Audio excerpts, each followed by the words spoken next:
Olá pessoal, tudo bem?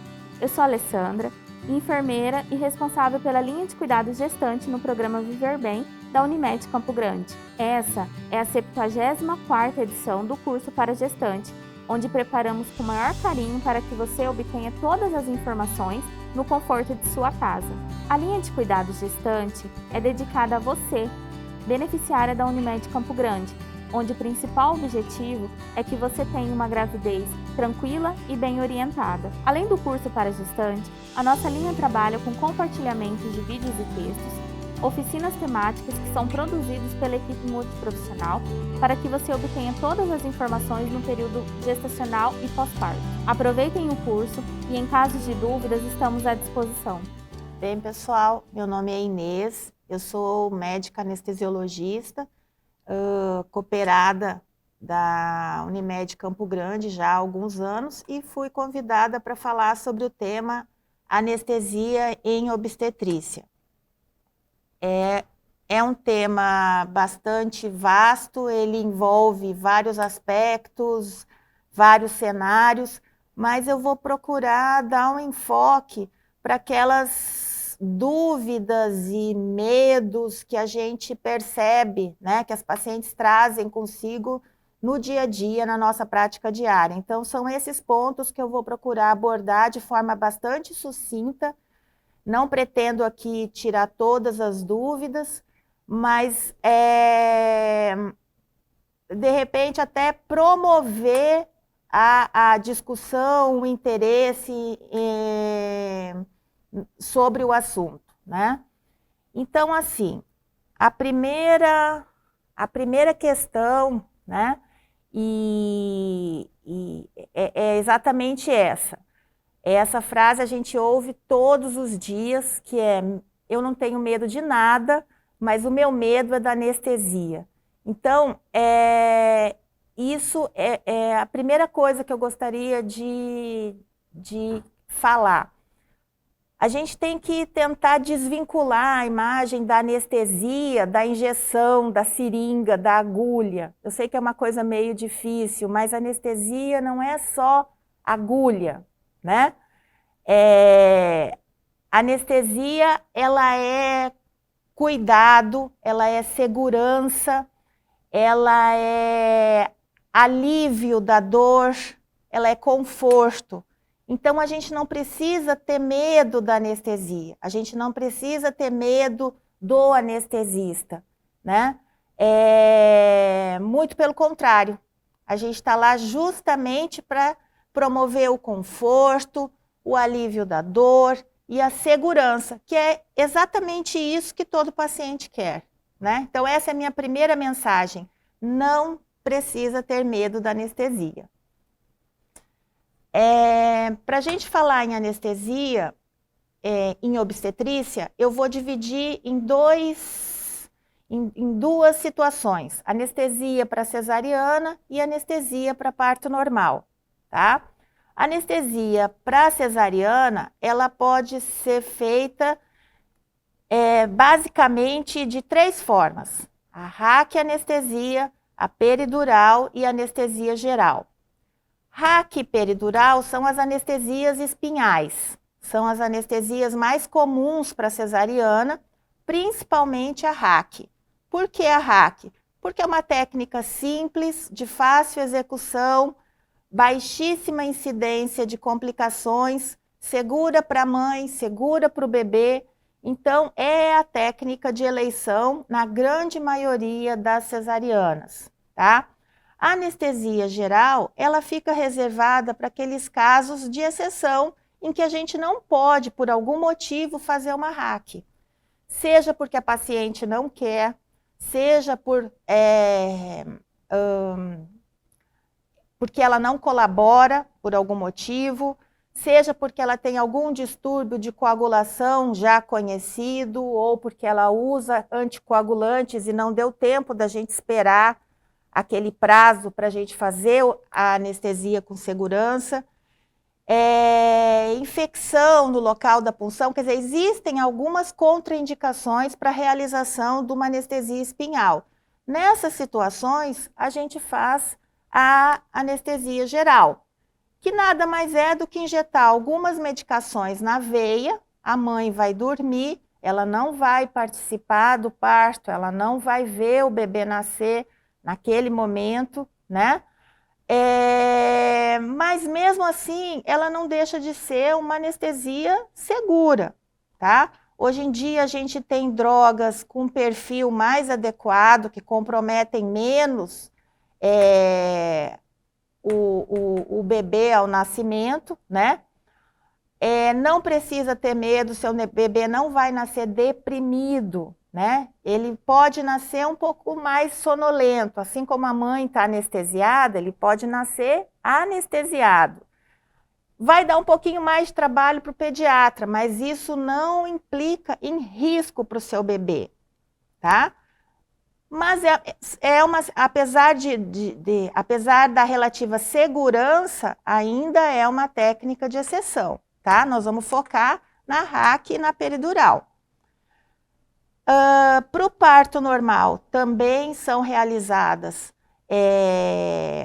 anestesia RAC e peridural, com as mesmas drogas, mas com a mesma técnica, só com basicamente com concentrações diferentes, com quantidades de anestésicos menores, tá? Mas a técnica é a mesma e é a técnica de eleição também para analgesia do parto normal. A anestesia venosa não chega a ser uma anestesia geral, porque no parto normal a mãe tem que colaborar, mas a gente pode fazer medicações venosas que aliviam a dor. E também temos a opção de anestésicos inalatórios, especificamente o óxido nitroso. A gente aqui no Brasil, particularmente aqui em Campo Grande, a gente não tem experiência com essa técnica, então eu nem vou falar sobre ela, tá? Eu vou focar na RAC e na peridural para analgesia de parto, tá bom? Com relação à anestesia para cesariana, então, assim, aqui eu coloquei para vocês uma fotografia, até do meu dia a dia, né? Nesse caso, eu estou realizando uma peridural para uma analgesia de parto, mas a técnica em si é a mesma, então cabe aqui para cesariana. Então, a gente vai, seja na RAC, seja na peridural, a gente vai puncionar o espaço intervertebral, normalmente entre a terceira e quarta vértebra lombar, tá? Com a agulha, a gente vai chegar até o espaço da RAC ou até o espaço peridural, dependendo da técnica que a gente escolher, e nesses locais a gente vai injetar a medicação, o anestésico local associado a alguma outra droga, tá? E doses, concentrações, elas são diferentes, o calibre da agulha é diferente, mas basicamente é isso. A anestesia espinhal, ela é feita dessa forma, tá? Na RAC, a agulha é extremamente fina, então não precisa ter medo da injeção. As pacientes, normalmente, elas até costumam falar que dói menos do que a punção do acesso venoso, tá? Então, a agulha é extremamente fina. Na peridural, a agulha é um pouquinho mais grossa, só que a gente anestesia a pele e o espaço entre as vértebras com anestésico local antes e com uma agulha bem fininha. Então, quando você usa uma agulha mais calibrosa, você não vai sentir nada, tá? Vai sentir só uma pressão, mas não sente dor. Então, a punção é daquela mesma agulha fina que a gente usou na RAC. Então, assim, a punção na anestesia espinhal, ela é muito tranquila. Normalmente é mais tranquilo do que colocar um sorinho aqui no braço. Então, não precisa ter medo. Certo? E como que é essa anestesia espinhal? Como que acontece a anestesia? Então, assim, as medicações que a gente injeta, né, no espaço adequado, ele interrompe temporariamente a atividade da medula e das raízes nervosas, bloqueando a condução da dor e bloqueando os movimentos, tá? Então, isso é o que a gente busca quando a gente faz anestesia, interromper aquela comunicação, né, que acontece na medula e nas raízes nervosas que partem dela. Quando você faz a anestesia, então você chegou no centro cirúrgico, a gente puncionou a veia, colocou o sorinho, monitorizou, né?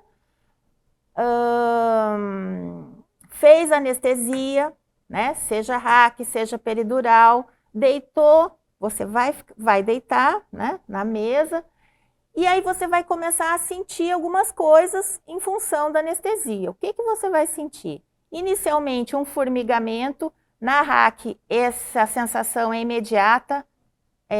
À medida que a gente vai injetando a medicação, você já vai percebendo essa sensação de formigamento no bumbum, nas pernas, a sensação de aquecimento, né? Em seguida, de analgesia, depois a perda da sensibilidade tátil e em seguida o bloqueio motor. É comum as pacientes falarem assim, doutora, acho que eu ainda consigo mexer o pé, né? A anestesia não pegou, eu consigo mexer o pé. Não tem problema. A anestesia, ela tá se instalando, né? E o bloqueio motor é o último que acontece, tá? A analgesia, a perda da sensibilidade tátil, ela vem antes. E a gente vai testar antes de começar qualquer procedimento. Então, não tem por que ter medo. Mas são essas as sensações, né? Assim que a gente faz a anestesia, né? Bom, a gente busca a interrupção da dor, a interrupção da sensibilidade tátil, a interrupção dos movimentos, para o cirurgião poder fazer a cesariana, mas você também tem os para-efeitos, né? Aqueles efeitos que você não busca, mas que podem acontecer. Que efeitos são esses? São efeitos comuns, mas assim, não são graves, tá?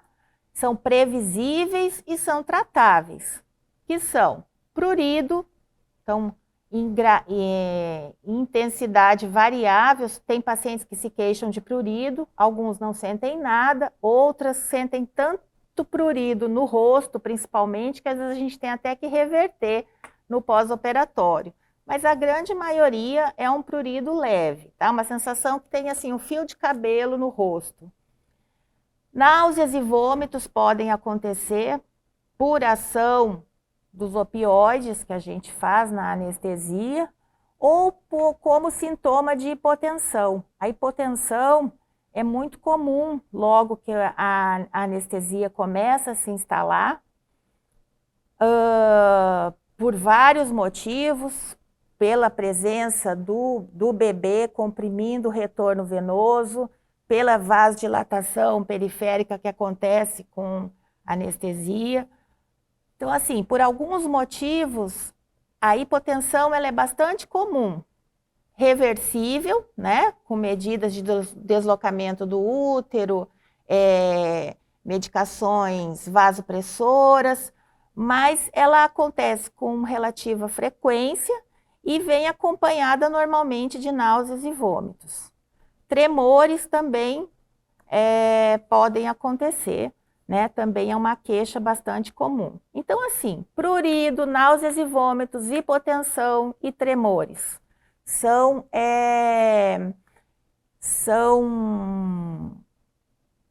para efeitos comuns, previsíveis e tratáveis, sem maiores consequências que acontecem que podem acontecer durante a anestesia, durante o procedimento. Lembrando que tem pacientes que não apresentam absolutamente nada, tá? Mas a gente tem que falar para vocês entenderem que isso é comum, tá? E é previsível. Então, assim, voltando sobre os para-efeitos da anestesia espinhal para cesariana, tá? Dentro desse tópico dos para-efeitos, eu vou falar de 3 situações indesejáveis, vamos dizer assim, que podem acontecer, não são para efeitos, mas eu acho que cabe dentro desse tópico, que é o nível da anestesia. Quando a gente faz anestesia para cesariana, a gente deseja atingir um determinado nível, a gente quer que fique anestesiado da região da linha intermamilar para baixo, para que a cesariana ocorra com conforto, para que a paciente não sinta tração, não sinta dor. Então, é esse nível que a gente procura atingir. Para atingir esse nível, vários fatores interferem. A dose do medicamento, a velocidade de injeção do medicamento, se a paciente tossir ou se tiver uma contração durante a realização da RAC, isso também pode interferir na altura da anestesia, vamos dizer assim. Então, o que às vezes acontece é que pode acontecer da anestesia ficar num nível acima do que a gente deseja, né? E quando isso acontece, o paciente às vezes pode se queixar de um certo desconforto respiratório. Ela diz assim, doutora, eu não estou conseguindo respirar. Na verdade, ela está respirando, só que ela não sente a expansão da caixa torácica. E isso dá aquela sensação de que ela não está respirando. Mas ela está monitorizada, a gente está controlando, a gente vai conversando e a gente vê que está tudo bem. A gente consegue perceber que é o nível da anestesia mais alto. Às vezes elas se queixam de formigamento nas mãos, né? Tudo isso indica que a anestesia ficou um pouco mais alta do que a gente gostaria, vamos dizer assim, tá? É uma situação, não é grave, às vezes ela causa um pouquinho mais de desconforto, mas a gente consegue contornar essa situação de forma que melhore, né, essa sensação. A outra situação é quando o nível da anestesia fica abaixo do que a gente gostaria, né? Então, às vezes, algum movimento mais brusco, a tração, a retirada do bebê, às vezes a paciente pode sentir um pouco mais, não dor, mas a sensação da tração, às vezes, é incômoda, tá? Quando o nível da anestesia não chega naquela altura que a gente falou anteriormente. Então, isso também pode acontecer, um nível mais baixo do que a gente deseja, tá? São situações também de exceção, mas podem acontecer. E a outra situação é a falha da anestesia, né? Só que, normalmente, essa falha a gente detecta antes do procedimento. Então, antes de iniciar a cesariana, a gente vai fazer testes para ver se a anestesia pegou ou não. E aí, não pegando ou havendo a falha, a gente repete o procedimento sem problema nenhum, tá? Então, são 3 situações de exceção que podem acontecer, mas que são perfeitamente controláveis, tá bom? Bom, o que eu falei há pouco são sintomas que podem acontecer durante a cesariana, tá? E quais são as complicações? É sempre muito complicado falar em complicações, falar em risco, né? Os pacientes falam, mas e qual é o risco? Eu costumo comparar com a bula de remédio. Se a gente for ler uma bula de remédio antes de tomar, a gente não toma remédio algum, né? E da mesma forma, eu relaciono isso com falar de complicações em anestesia. Felizmente, elas são raras, né? A grande maioria acontece sem problema nenhum, mas a gente precisa falar que ela não é isenta de risco, né? Como nada na vida. Então, assim, quais são, eu vou citar aqui algumas complicações, tá? Que são descritas na literatura, mas que felizmente elas não são muito comuns, tá? Cefaleia pós-RAC. É uma complicação mais comum, mas não é grave, felizmente. Ela é incômoda e ela acontece em menos de 3% das punções raquidianas, tá? Das punções da dura mater. E como ela é mais comum, essa eu vou deixar para falar separado depois, tá? As outras possíveis complicações, hematoma peridural, que elas têm uma incidência aproximada de um caso a cada 320 mil punções. Então, a gente vê que é uma situação rara.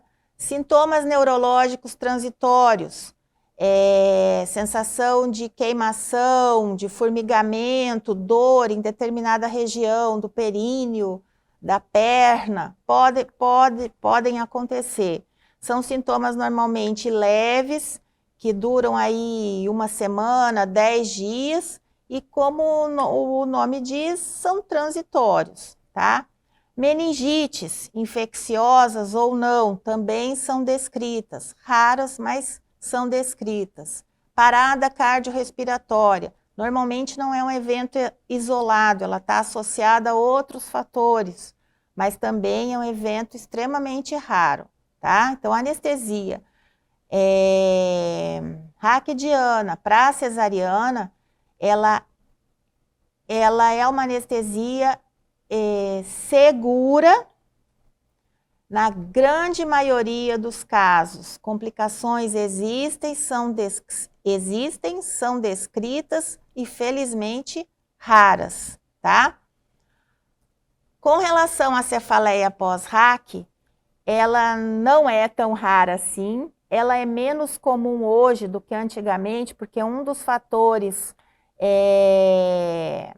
associados à cefaleia pós-RAC, a dor de cabeça pós-RAC, é o calibre da agulha. Como as agulhas hoje elas são mais finas, essa incidência diminuiu bastante, mas ainda acontece, tá?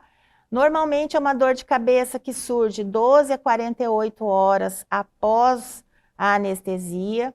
Ela é postural, ou seja, a paciente deitada, ela está bem, mas quando ela assume a posição sentada ou em pé, ela sente a dor de cabeça. Uma dor que normalmente pode estar, que às vezes pode estar acompanhada de rigidez de nuca, náuseas, hipoacusia, zumbidos, vertigem, tontura, fotofobia, diplopia. Então, são sintomas que podem acompanhar a dor de cabeça pós-RAC, tá? Normalmente, essa dor de cabeça ela é autolimitada. Ela tende, se a gente não fizer nada, ela tende a desaparecer em torno de 7 dias, mais ou menos. Às vezes menos, às vezes um pouco mais, mas habitualmente ela se resolve em torno de 1 semana, tá? Ela está relacionada a alguns fatores como idade. Extremos de faixa etária normalmente não apresentam a dor de cabeça após a RAC, né? Ela é mais comum entre os jovens. O sexo feminino é mais acometido, as gestantes em especial. O calibre da agulha influencia, então, quanto mais fina a agulha, menor a incidência de cefaleia. O número de punções, quanto mais punções, às vezes aquela anestesia um pouco mais difícil, né? Uma coluna mais difícil, que você punciona mais de uma vez, pode estar associada a maior incidência de dor de cabeça, pós-RAC. O histórico de enxaqueca parece também ter uma relação. E o histórico prévio de cefaleia pós-RAC. Então, se você teve cefaleia pós-RAC num outro procedimento, a chance de você ter novamente é maior. Não é obrigatório, mas a chance é maior, tá? Então, assim, das complicações, felizmente essa é a mais comum e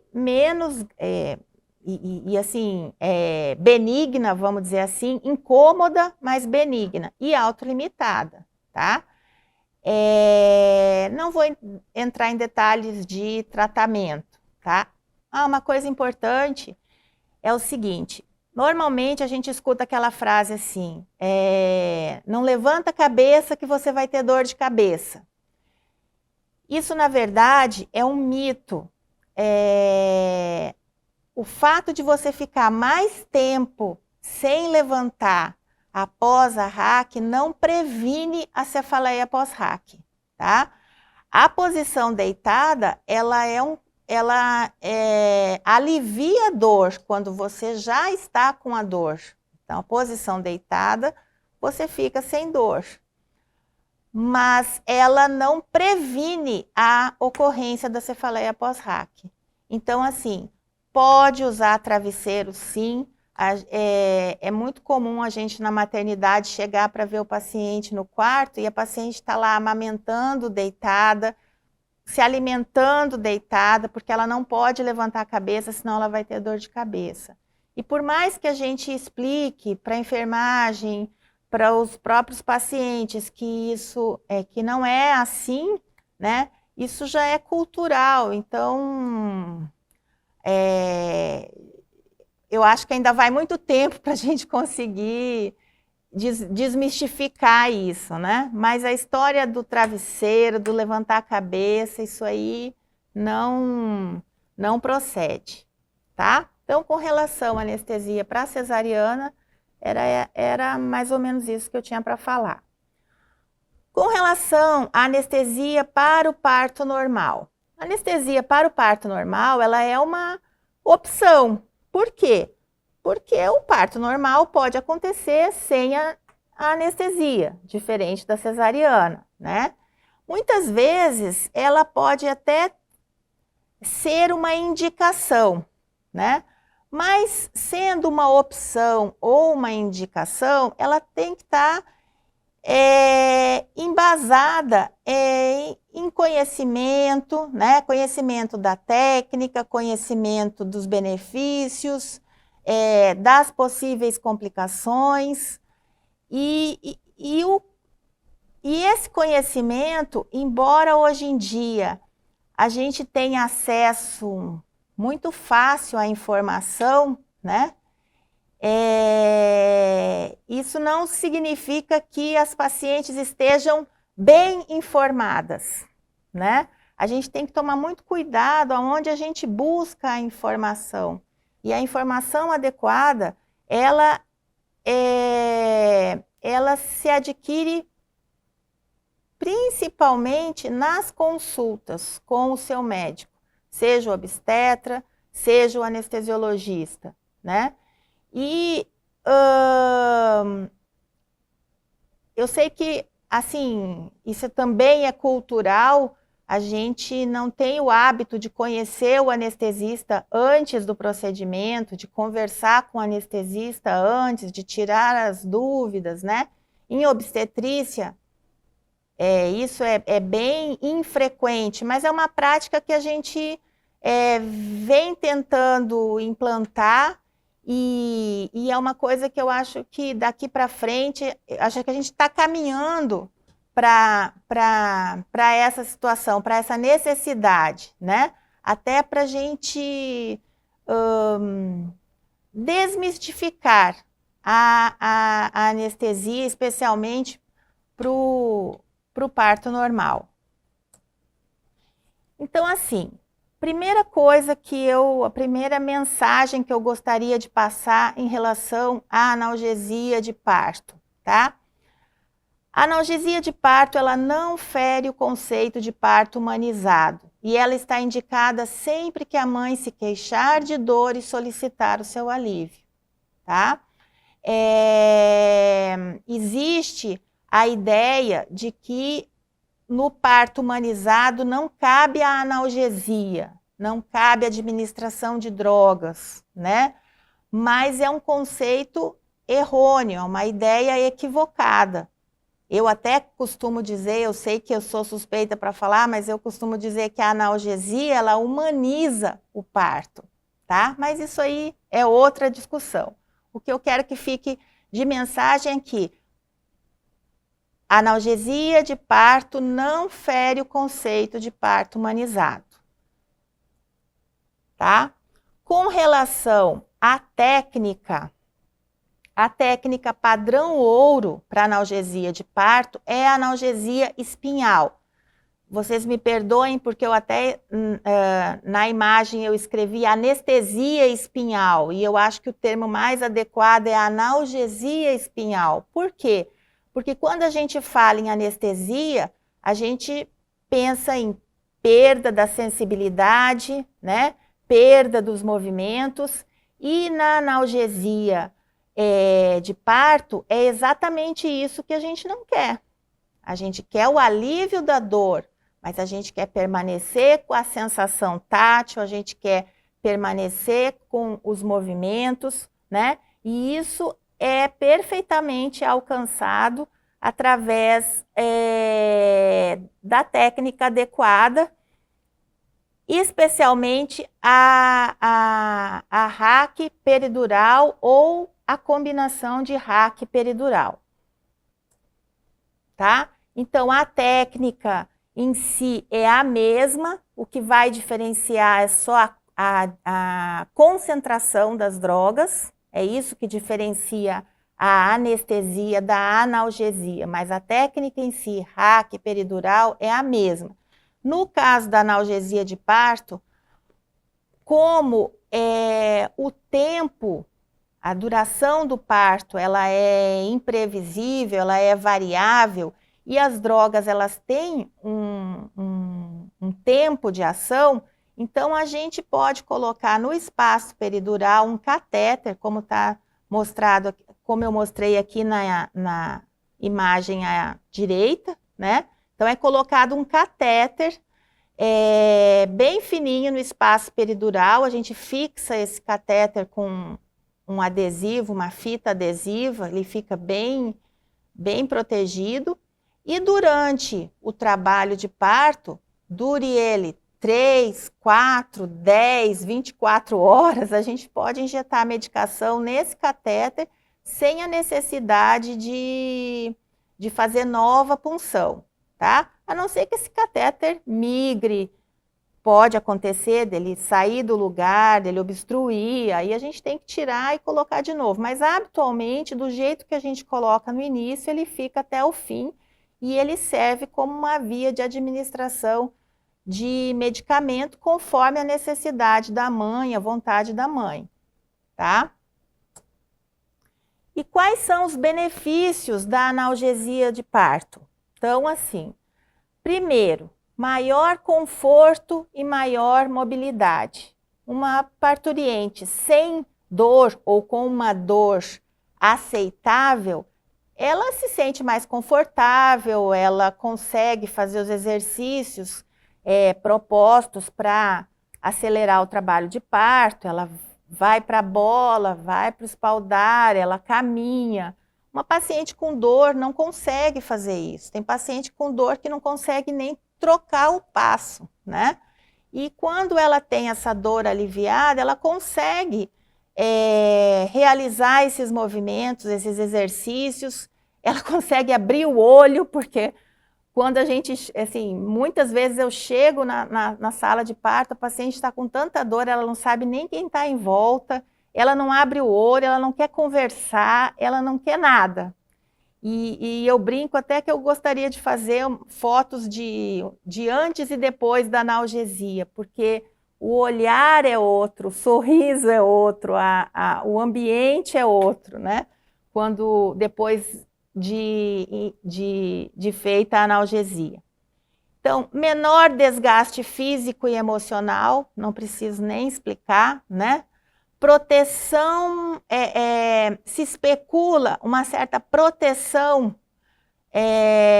para depressão pós-parto. Então, existem estudos que eles estão vinculando, né, a menor incidência de depressão pós-parto em pacientes que receberam analgesia de parto. Isso não é ainda certo, mas existem estudos nesse sentido, apontando para essa linha, tá?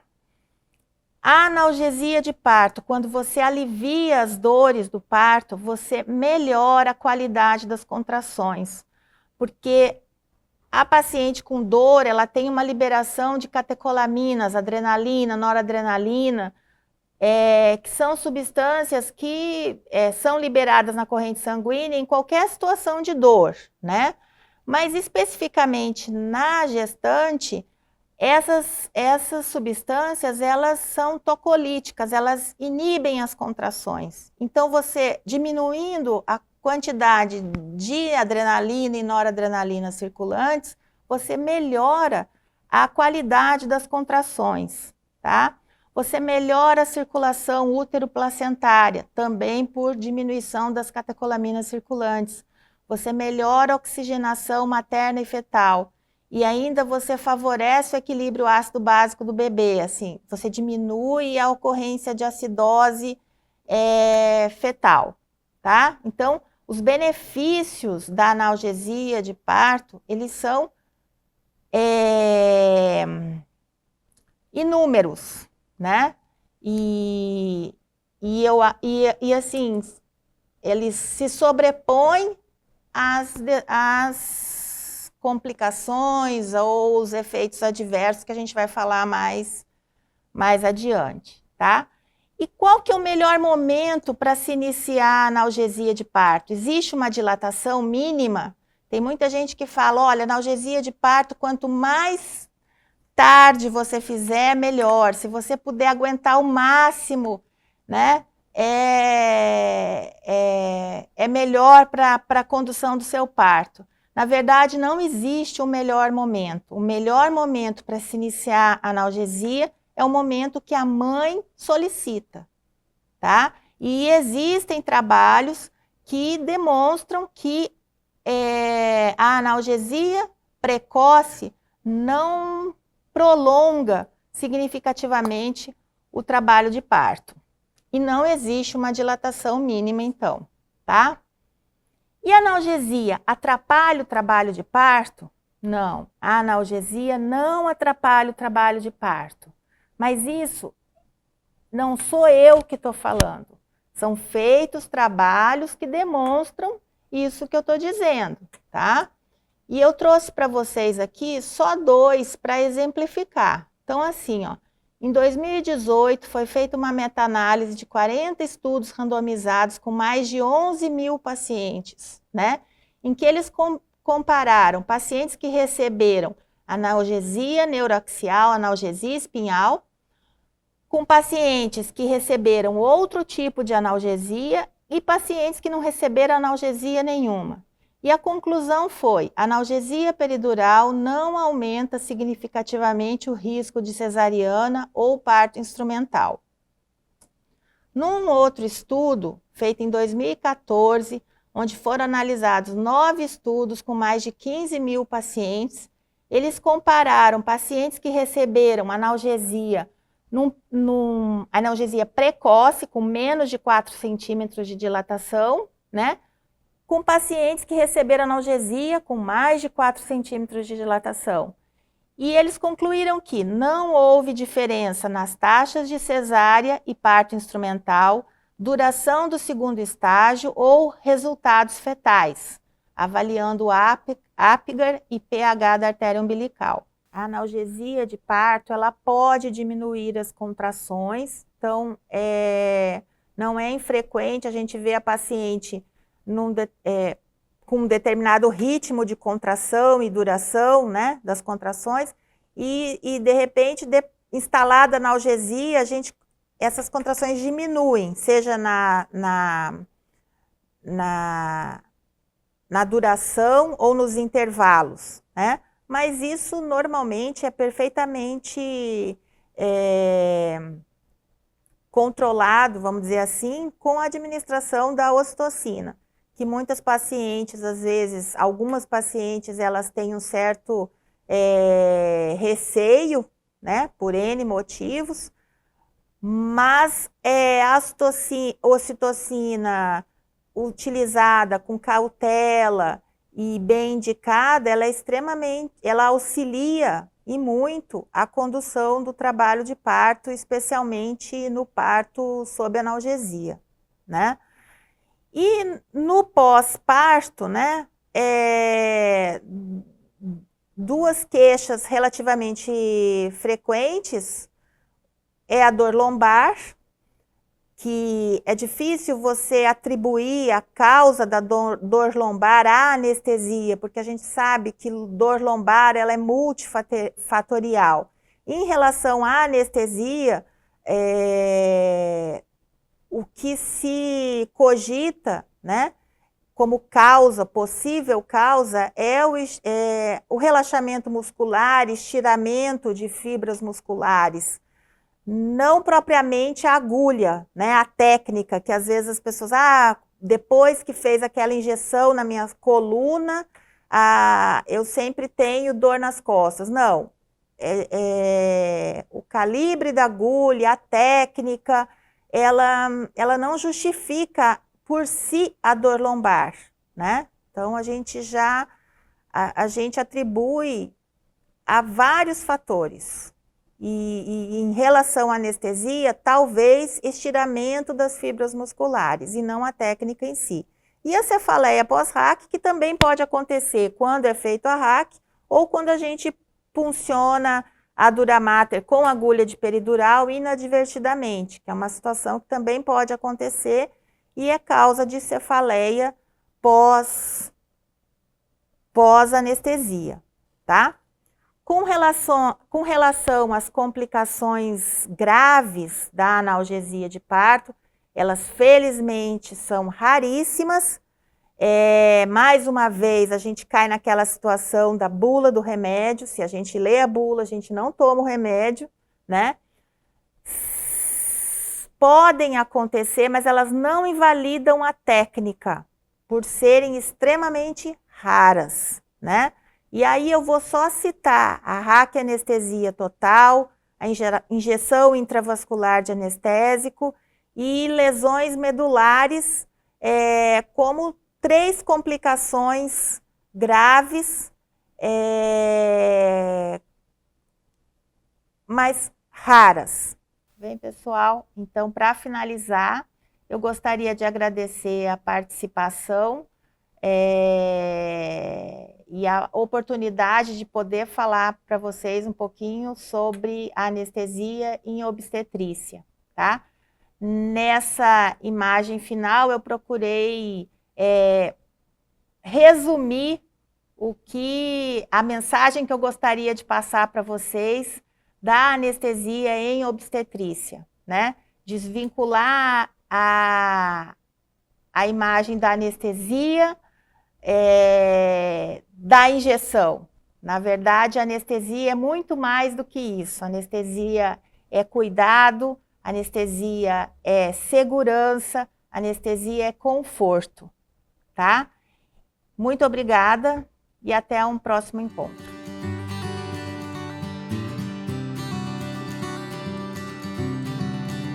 Espero que vocês tenham gostado dessa edição do curso para gestante e para maiores informações, entre em contato conosco pelo telefone ou pelo e-mail. Até a próxima!